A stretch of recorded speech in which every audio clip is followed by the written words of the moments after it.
Hello friends, எல்லோரும் எப்படி இருக்கீங்க? நல்லா இருக்கீங்களா? எல்லாருக்கும் வணக்கம். இது வந்து மீன் குழம்பு, மீன் ஃப்ரை.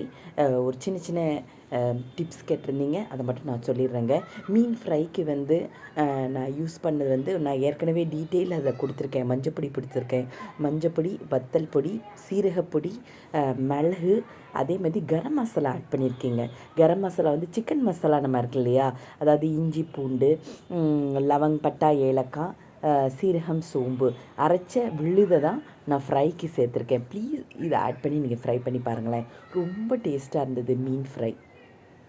இந்த மசாலா அரைச்ச விழுதை சேர்த்துட்டு கொஞ்சம் நேரம் ஃப்ரிட்ஜில் வச்சுருங்க.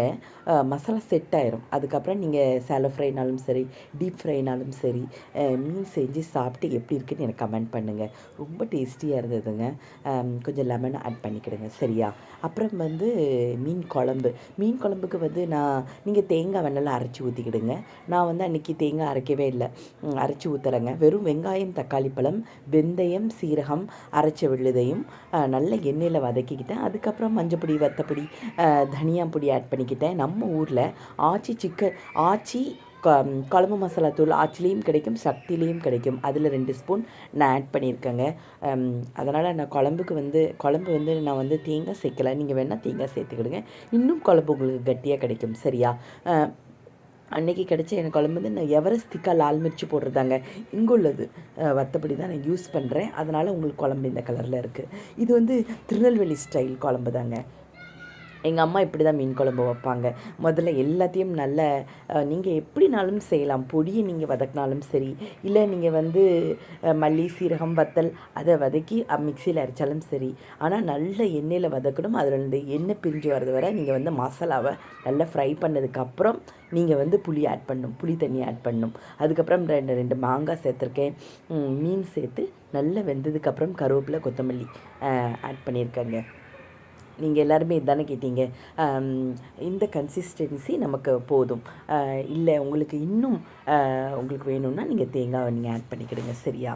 நீங்கள் தேங்காய் பால் கூட இதில் நீங்கள் ஆட் பண்ணிக்கலாம். நல்லாயிருக்கும். மீன் குழம்பு சாப்பிட்றதுக்கு டேஸ்டியாக இருக்கும். ஒவ்வொரு பொருள் ஆட் பண்ண குழம்பு டேஸ்ட்டு மாறிக்கிட்டே இருக்குங்க.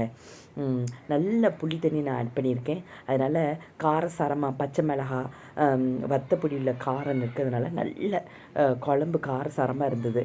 எனக்கு மீன் குழம்பு வந்து புளிப்பாகவும் காரசாரமாக இருந்தால் ரொம்ப பிடிக்கும். நான் அந்த ஸ்டைலில் நான் பண்ணியிருந்தேன், நம்ம திருநெல்வேலி ஸ்டைலில். எல்லோரும் கேட்டிருந்தீங்க இல்லையா, அதாவது இந்த குழம்பு வந்து அக்கா பார்சல் ப்ளீஸ் கேட்டிருந்தீங்க. கண்டிப்பாக நான் சென்ட் பண்ணுறேங்க. எல்லோரும் சொல்லியிருந்தீங்க நல்லா பண்ணியிருக்கீங்க, நல்லா சமைக்கிறீங்க அப்படின்னு சொன்னீங்க. ரொம்ப நன்றிங்க. இதே மாதிரி நீங்கள் சைவ பிரியர்களாக இருந்தீங்கன்னா மீன் ஆட் பண்ணாமல் மாங்காய் ஆட் பண்ணி குழம்பு செஞ்சு பாருங்கள், சூப்பராக இருக்கும், சரியா? தேங்க்யூ ஸோ மச்ங்க. நிறைய பேர் என் வீடியோ பார்க்குறீங்க. லைக் பண்ணுங்கள், ஷேர் பண்ணுங்கள், சப்ஸ்கிரைப் பண்ணுங்கள். அன்பை தவிர என்னங்க கொடுக்க போகிறேன். நிறைய பேர் வந்து வாழ்த்துக்கள். நிறைய சப்ஸ்கிரைபர் வந்திருக்கீங்க, ரொம்ப ரொம்ப நன்றிங்க. உங்களுடைய டைமை என்னுடைய வீடியோ பார்க்கறதுக்காக ஸ்பெண்ட் பண்ணுற எல்லாருக்கும் ரொம்ப ரொம்ப நன்றிங்க. ரொம்ப நன்றி, ரொம்ப நன்றி. Thank you so much. Lots of லவ்ங்க. அன்றைக்கி சாப்பிட ரொம்ப நல்லா இருந்தது. தேங்க்யூ. பாய்.